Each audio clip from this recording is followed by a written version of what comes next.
Fund and the cost of living payments. And I would say to anybody who is concerned about making payments, contact their energy supplier, use the benefits calculator on .gov.uk, and also make sure they look at the support for the cost of living household support fund through their local authority. Little Richards. Private group are reported to be committing, by the UN and others, atrocities atrocities including rape against women and girls in Ukraine on behalf of their Russian paymasters. So will the Secretary of State raise this with Cabinet colleagues and urge the government to prescribe the group as a terrorist organisation?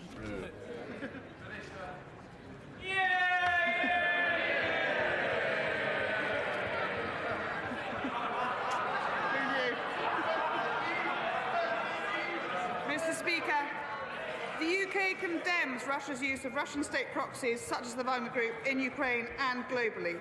And Wagner mercenaries operating in Ukraine in support of the Russian invasion, present in other conflict settings, including Mali and the Central African Republic, are continuing to bring us huge challenges. We are continuing to work with the Ukrainian government on tackling conflict-related sexual violence, including through UK expertise to support the investigations through the Atrocity Crimes Advisory Group, and we will not stop to provide that support.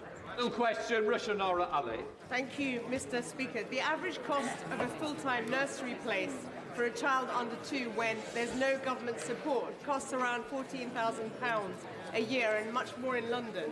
Can the Minister now get her government to put in the investment that's needed to fix the broken childcare system so that more mothers can return to work, particularly those who are single parents who struggle to return to work because of the lack of affordable childcare? Secretary. I thank the Honourable Lady for her question. This is, as I mentioned earlier, an issue that the government is working very, very hard on. And what I will do is raise this with my right honourable friend, the Secretary of State for Education, who can write to her and address those concerns more fully. Before we come to Prime Minister's questions, I'd like to point out that the British Sign Language interpretation of proceedings is available to watch on Parliament Live TV. We start with questions to Prime Minister Margaret Farrier. Question number 1, Mr. Speaker. Minister. Mr. Speaker, can I start by wishing everyone a happy Burns Night, especially to those celebrating in Scotland. And, Mr. Speaker, as we prepare to mark Holocaust Memorial Day, I'm sure the whole House will join me in paying tribute to the extraordinary courage of Britain's Holocaust survivors, including 94-year-old Arik Hirsch, who is with us here today. This government will legislate to build the Holocaust Memorial and Learning Centre next to Parliament, so the testimonies of survivors like Arik will be heard at the heart of our democracy by every generation to come. Mr. Speaker, this morning I had meetings with ministerial colleagues and others. In addition to my duties in this House, I shall have further such meetings later today. Thank you, Mr. Speaker. Shockingly, 1 in 6 women in the UK have experienced economic abuse. This is not just about money, but the restricting of access to other resources like food, housing or work. It's the lesser-known aspects of coercive control. It affects my constituents, the Prime Minister's constituents, and every member across this House. What plans does the Prime Minister have to review in detail government departments and policies, the way that government departments and policies can be exploited by abusers to ensure that these loopholes can be closed? Prime Minister. Well, Mr. Speaker, the Honourable Lady raises an important point, and let me assure her that this government is committed to tackling violence against women and girls. That's why we passed the landmark Domestic Abuse Bill, introduced new offences, for example, coercion, coercive control, stalking and others, and will continue to do everything we can to ensure women and girls feel as safe as they deserve and rightly should be. Marco Longi. Thank you, Mr. Speaker. While I was disappointed that Dudley did not make the final cut in the latest Levelling Up funding round, I am, of course, pleased that we received the £25 million Towns deal, the brand new Duncan Edwards leisure facility, and a transport interchange project secured since my election in 2019. But our high street, Mr. Speaker, is on its knees. So will the Prime Minister meet with me and Dudley Council to discuss our levelling up bid and how we can ensure success in the next round. Well, Mr. Speaker, my honourable friend is a great advocate for his constituents. And I'm delighted that, thanks to his efforts, Dudley has received £25 million from the Towns Fund. I know there will be disappointment about the Levelling Up Fund, but all bids, including that made by Dudley Council, can receive feedback to strengthen their bid for future rounds of funding, and I would be very happy to meet him further to discuss. We now come to the Leader of the Opposition, Keir Starmer. Thank you, Mr. Speaker. This week we will remember the 6 million Jews murdered in the Holocaust and all those scarred by genocide since, as we mark Holocaust Memorial Day. We must all commit across this House to defeat prejudice and hatred wherever we may find it. To work for a better future, we must find light in the darkness. I can also join the Prime Minister in wishing everyone a happy Burns night. Mr. Speaker, Zara Alina was walking home from a night out with her friends when she was savagely attacked, assaulted and beaten to death. Zara was a brilliant young woman, a trainee lawyer with a bright future. Her killer is a violent, racist, woman-hating thug, not fit to walk the same streets. No. But that's precisely the problem. He was free to walk the same streets. The Inspectorate report into her case says that opportunities were missed by the probation service that could have prevented this attack and saved her life. Does the Prime Minister accept those findings? Minister. Mr. Speaker, this was a truly terrible crime. And as the Chief Inspector has found, the failings in this case, and indeed others, were serious and indeed unacceptable. In both of the cases that are in the public domain, these failures can be traced to failings in the initial risk assessment, and that's why immediate steps are being taken to address the serious issues raised. Keir Starmer. I'm glad he accepts those findings. The report also says that staffing vacancies and excessive workloads contributed to those fatal failures. And it makes absolutely clear this was not a one-off. As the report says, these are systemic issues in the probation service. They're clearly ministerial responsibilities. Does the Prime Minister accept those findings as well? Prime Minister. Mr. Speaker, let me outline for the honourable gentleman exactly what steps we are taking, and that's to ensure that mandatory training to improve risk assessments is being put in place. It's mandating checks with the police and children's services before a probation officer can recommend to the court that a convicted offender be given electronically monitored offence, and implementing new processes to guarantee the swift recall of offenders. And the action we are taking is already making a difference, as, for example, we see in the reduction of the number of electronically monitored curfews being given by the courts. Yes, Starmer. Mr. Speaker, it was Barking, Dagenham and Havering that tragically and fatally let Zara down. But across the country, probation services are failing. After a botched, then reversed privatisation, after a decade of underinvestment, it's yet another vital public service on its knees after 13 years of Tory government. I spoke to Zara's family this morning.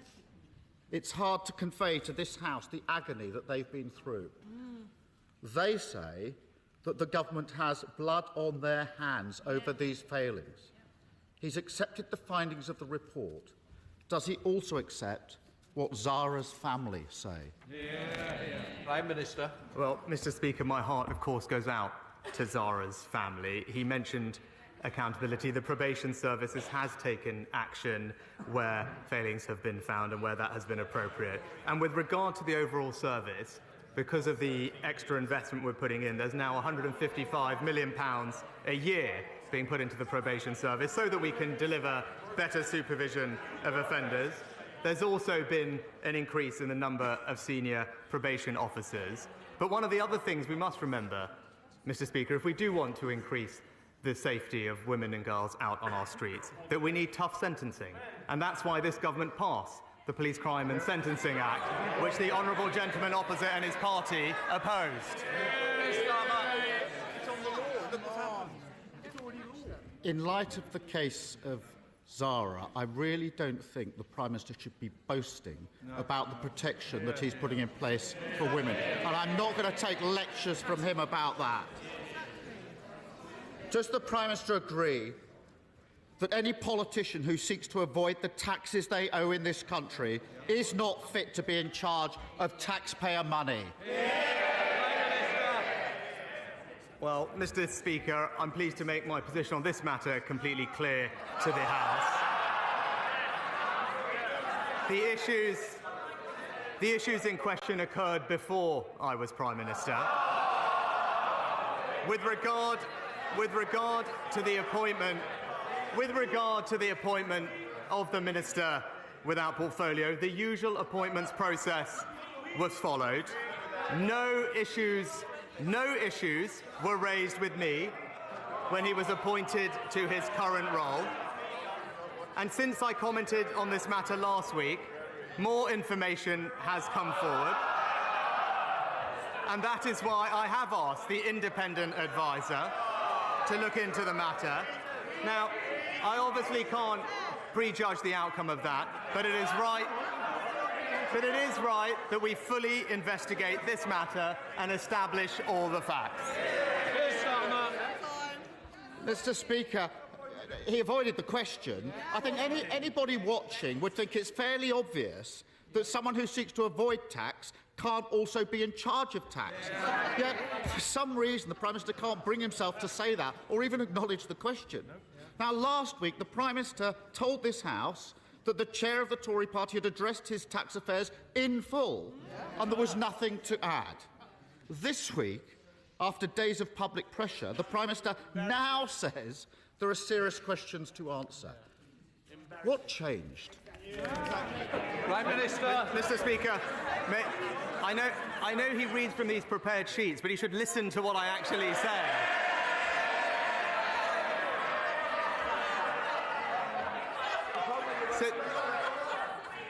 Since I commented on this matter last week, more information, including a statement by the Minister without portfolio, has entered the public domain, which is why it's right that we do establish the facts.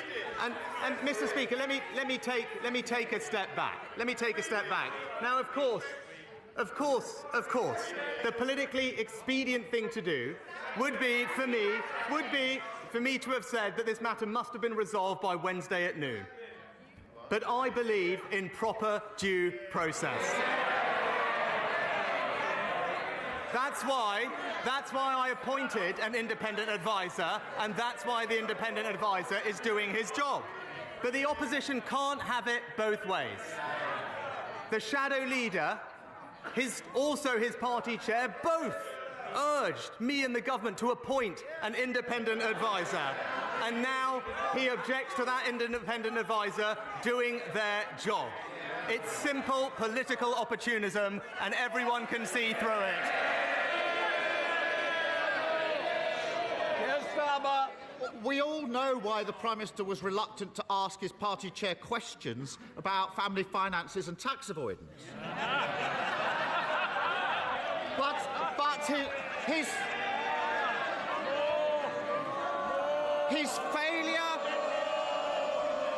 his failure to sack him when the whole country can see what's going on shows how hopelessly weak he is. A Prime Minister overseeing chaos, overwhelmed at every turn. He can't say when ambulances will get to heart attack victims again. He can't say when the prison system will keep streets safe again. He can't even deal with tax avoiders in his own cabinet. Is he starting to wonder if this job is just too big for him?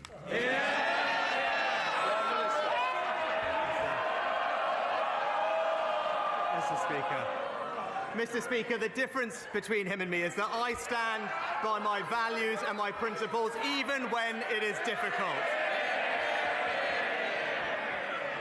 when I disagreed fundamentally with the previous Prime Minister, I resigned from the government. But for four long years, he sat next to the member for Islington North. When anti-Semitism ran rife, when his predecessor sided with our opponents. That's what's weak, Mr. Speaker. He has no principles and just petty politics.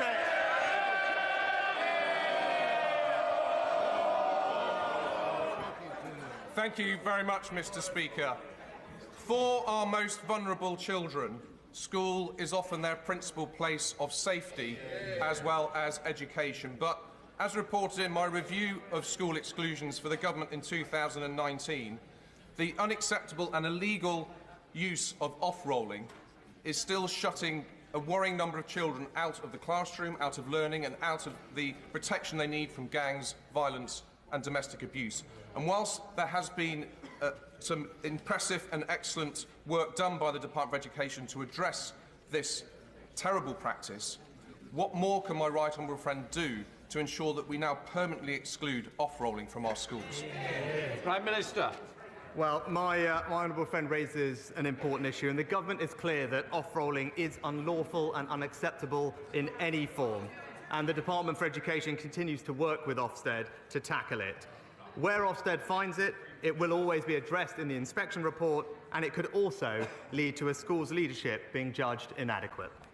We now come to the Leader of the SNP, Stephen Flew. Mr. Speaker, let me start by echoing the sentiments of the Prime Minister and the Leader of the Opposition in relation to Holocaust Memorial Day. Truly horrific crimes that we must never forget and endeavour to ensure are never repeated. May I also send my heartfelt thoughts, and indeed I hope those of all across the Chamber, to the firefighter who's in serious condition in Edinburgh at this moment in time following the blaze in Edinburgh just a few days ago. Mr. Speaker, may I ask the Prime Minister, what advice would he have for individuals seeking to protect their personal finances? Should they seek out a future chair of the BBC to help secure an £800,000 loan? Should they set up a trust in Gibraltar and hope that HMRC simply don't notice? Or should they do as others have done and simply apply for non-dom status? Prime Minister. Mr. Speaker, let me share with the honourable gentleman expressing my sympathies to the families and indeed the firefighter who's currently in hospital. I'm sorry to hear that and wish him a speedy recovery. Mr. Speaker, I'm proud of the record of this government is supporting the most vulnerable in our society. Just this winter, helping all families £900 with their energy bills, raising the national living wage to record levels and ensuring that our pensioners get the support they need. That's what this government is doing to ensure financial security in this country.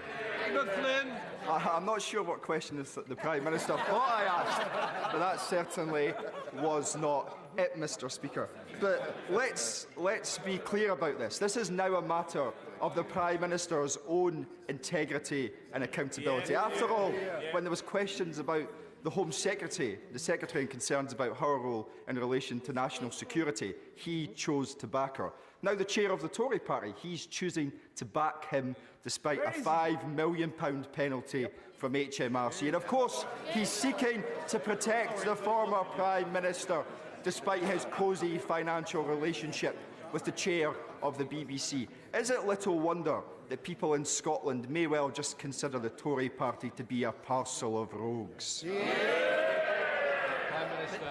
Mr. Speaker, what I'm standing up for is proper due process. That's why we have an independent advisor. It's right that the independent advisor conducts his investigation. That's how we will ensure accountability, and that's what I will deliver.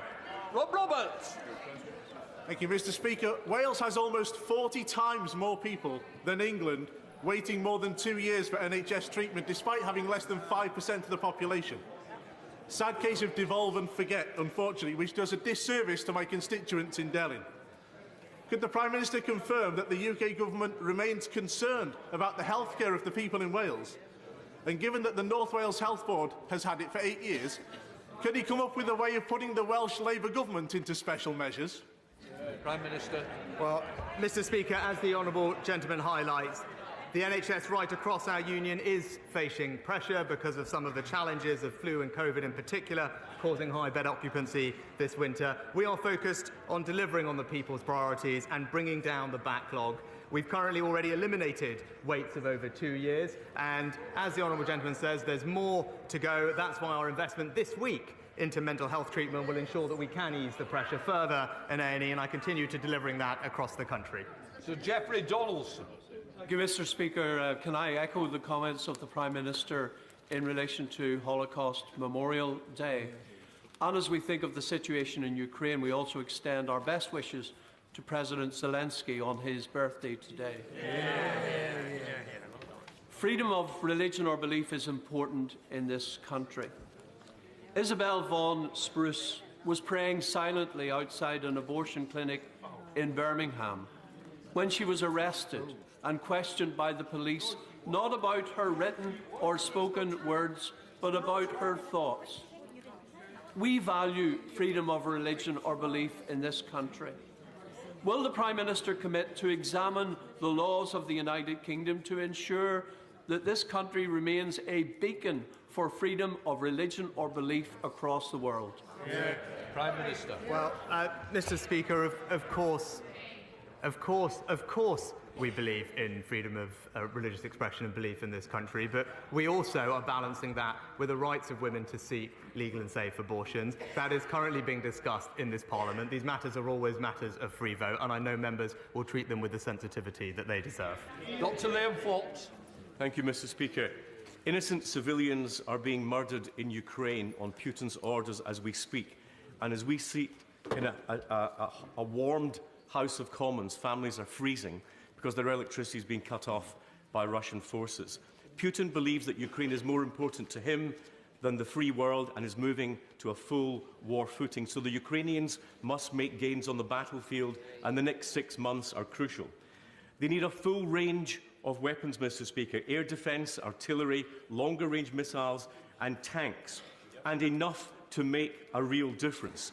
The UK has shown great leadership on this issue. Can I ask, therefore, my right honourable friend to use every means at his disposal, domestic and international, to honour the courage of the people of Ukraine and to defend the whole world order, because ultimately that is what we're really talking about.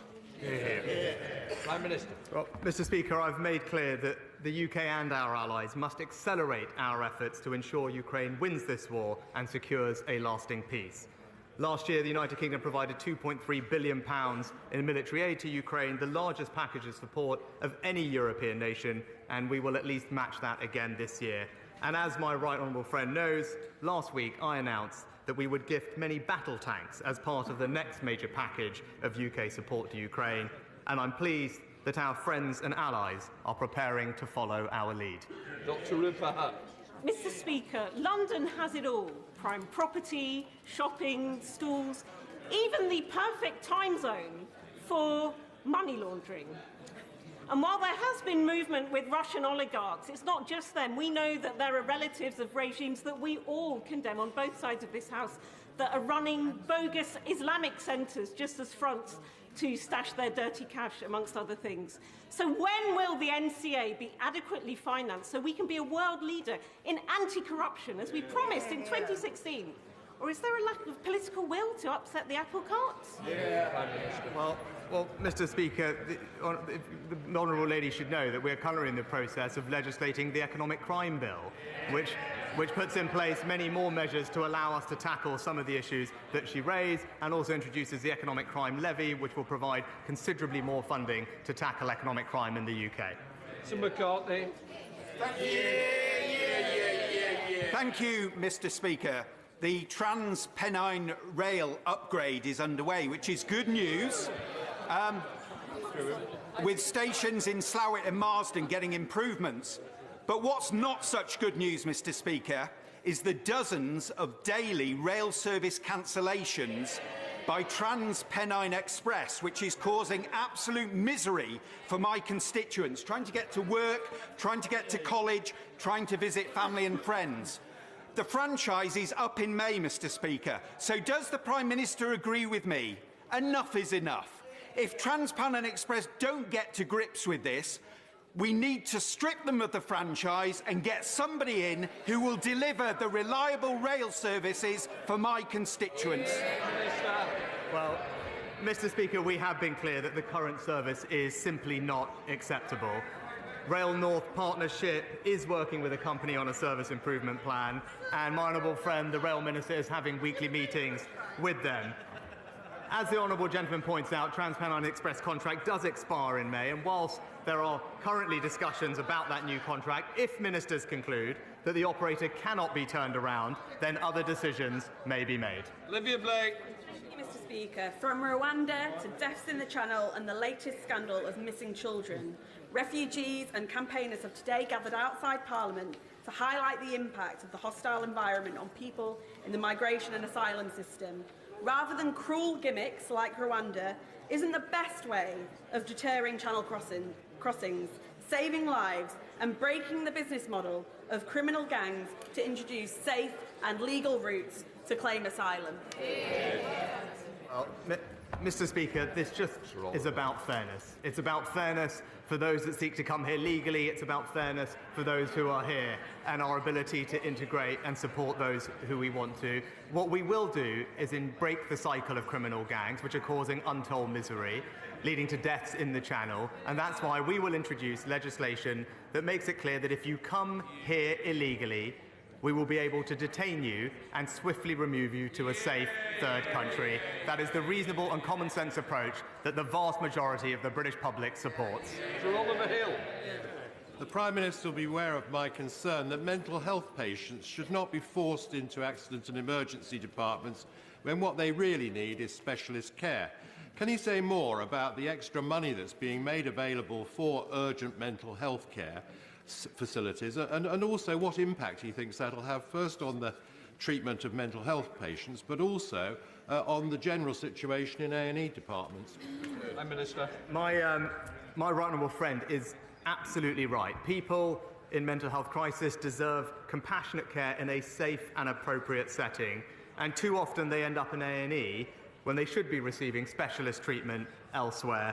This week's announcement is in mental health ambulances, crisis cafes, crisis houses, and mental health urgent treatment centres. Will make sure that patients do get the vital help they need whilst easing pressures on emergency departments and freeing up staff time. My right honourable friend is absolutely right to highlight this issue. Our announcement this week will make a major difference. Julip Siddiq.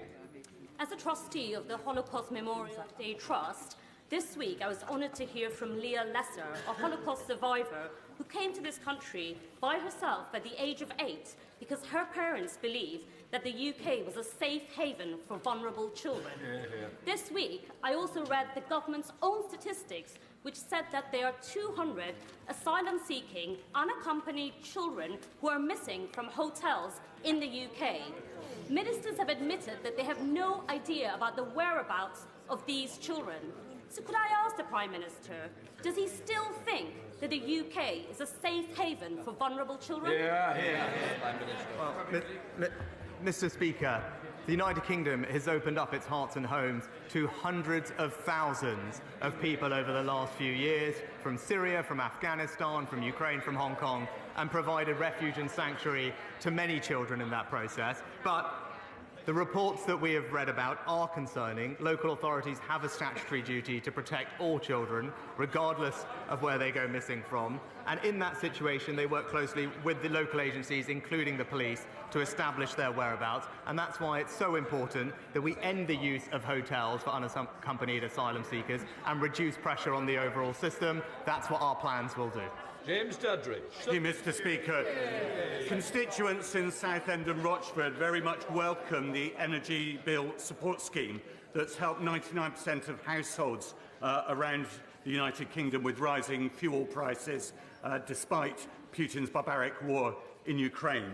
Can the Prime Minister assure my constituents and indeed this House that he's committed to continue helping with the cost of living, not only this winter, but next winter?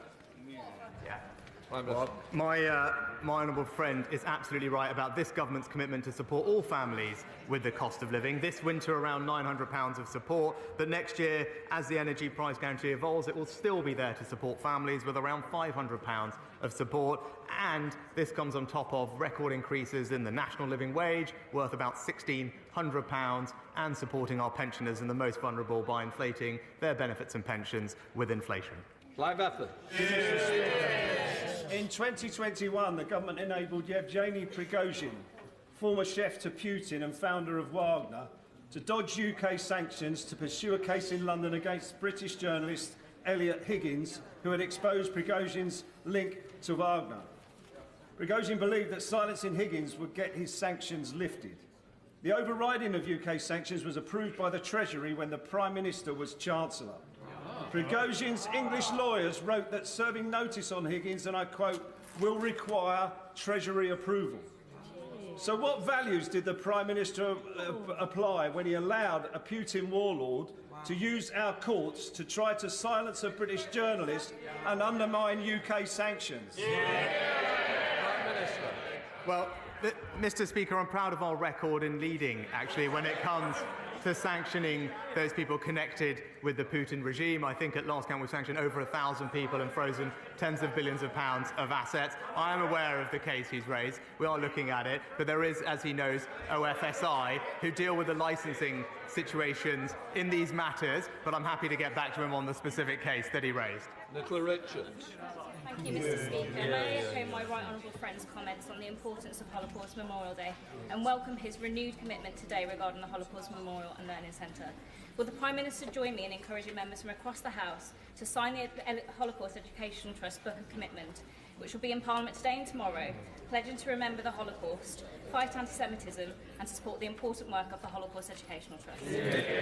Prime Minister. I thank my honourable friend, and as I said earlier, we will legislate to help build the Holocaust Memorial and Learning Centre next to Parliament to serve as a powerful reminder of the Holocaust, its victims, and where prejudice can lead if unchallenged. I also join her in thanking the Holocaust Educational Trust for their fantastic work, and I join my honourable friend in encouraging all members to sign the Book of Commitment, as I will be doing later today. Andy Slaughter. Thank you, Mr. Speaker. A week ago, my constituent, Ali Reza Akbari, was executed by order of the regime in Iran. In the 3 years preceding and the days following his murder, the UK government made little effort to protect the life or protest the death of a British national. Tomorrow, Mr. Akbari's family and I meet the Foreign Office Minister. They want to hear what help the government can offer them at this time of their greatest suffering. Today, this House wants to hear from the Prime Minister what sanction he will impose on the regime beyond the trifling steps taken so far. First and foremost, will he show some courage, follow the lead of the United States and the European Parliament, and prescribe the entire Revolutionary Guard Corps as a terrorist organisation? Prime Minister. Mr. Speaker, the regime is prolonging the suffering of the family, and it is sadly typical of their disregard for basic human dignity. I've spoken before about my views in Iran when I was before the Liaison Committee, and Iran must now provide answers about the circumstances of his death and his burial. We have actually pressed the Iranian regime formally through their charge d'affaires in London and the Foreign Ministry in Tehran, and will continue to do so until the family get the answers they deserve and have sanctioned several members connected with the case. Redcliffe. Thank you, Mr. Speaker. Can I thank the Prime Minister and the Chancellor for visiting Hyndburn and Haslingden just last week to hear about the transformative difference that the Levelling Up funding will make. This is a historic investment with over £40 million secured.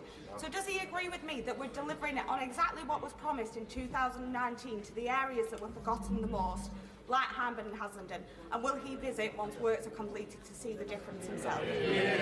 Well, my honourable friend is a fantastic champion for her local community, and the result showed when the Chancellor and I were lucky to visit her last week.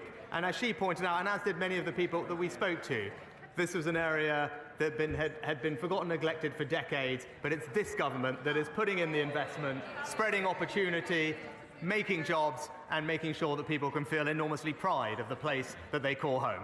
Where is Sherman? Mr. Speaker, does the Prime Minister realise that most people in my constituency think it's his role to keep our country safe?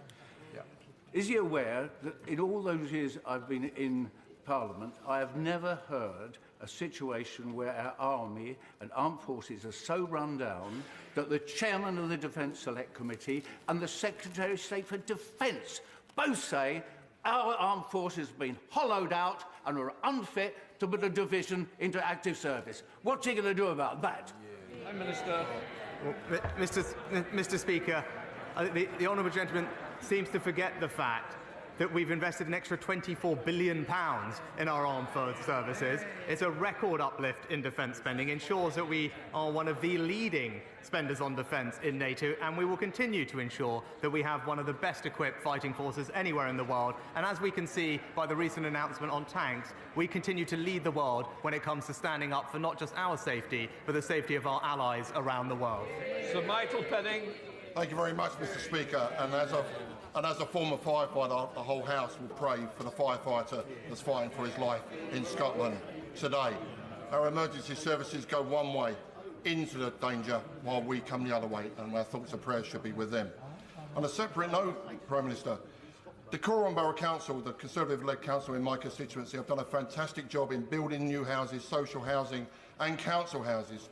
Can the Prime Minister assure me that we're not going to be pushed into Green Belt any more than we have already, and we can protect the children in my constituency? Prime Minister. Well, Mr. Speaker, the honourable gentleman, and I join him in praising his local council for ensuring that we build homes in the right places and make sure that our young people can fulfil the dream of home ownership. But he's also right to say that this government will always protect our precious green spaces, and the recent changes to our planning reforms will ensure that we can protect the green belt everywhere, and his local community and others will benefit from those protections as we keep our local areas beautiful. Martin Day. Thank you, Mr. Speaker. UK in a Changing Europe has reported that at the end of 2022, 60% of voters said their cost of living had increased and 38% that their personal finances had been negatively affected from not being a member of the European Union. While OBR forecasts a 4% reduction in GDP, only 2/5 of which have already happened. Surely the Prime Minister would agree with me, with the electorate and the experts, that Brexit has only served to exacerbate cost of living and economic challenging facing these islands. Prime Minister. Mr. Speaker, Russia's illegal war in Ukraine and the impact it's had on energy supplies has nothing to do with Brexit, Mr. Speaker. But what we are doing is ensuring that we can support families with those cost of living pressures. That's why we provided £900 of support this winter with energy bills. That's why we're increasing the national living wage to record levels. And we will continue to stand behind Britain's families until we can bring inflation back down to where it belongs. Virginia Crawlston. Mr. Speaker, I know the Prime Minister will share my concerns at the news this morning that 730 people may lose their jobs at the Two Sisters Chicken Factory in Llangefni, one of the largest employers on Ynys Môn. What support can the government offer to both my constituents who are affected by this devastating news and the wider community at this difficult time? Mr. Speaker, I'm very sorry to hear about the job losses that the Honourable Lady raises. My thoughts are with those affected and their families. I know how distressing that will be for them. I'm pleased to say that DWP has procedures in place to support communities when situations like this arise, and we will work very closely with her to do what we are doing everywhere across the country, and that's provide good, well-paid jobs for everyone, because that is the best way to build a happy and secure life. Caroline Paris. Thank you, Mr. Speaker. Exercise is essential for both physical and mental well-being, but with spiral energy costs, many venues, like the Freedom Leisure Centres in my constituency, are struggling to cope. While some sectors will receive extra support, the sport and leisure industry will not. If the Prime Minister agrees with me that this sector is vital to the long-term health of our communities, why is his government not providing them with the financial support they need to thrive? Prime Minister. Well, Mr. Speaker, of course I agree with the Honourable Lady that exercise and leisure centres are important, and that's why we provided significant support to them during COVID and beyond. And with regard to energy prices now, the Chancellor has set out the new relief scheme that will run after the current one expires. It provides considerable support to all sorts of organisations up and down the country, and I'm sure it will benefit many businesses and organisations in her constituency. I understand that the case referred to by the Right Honourable Member for Lagan Valley is currently before the courts. It is therefore covered by the House's sub judice resolution and should not be referred to in this House.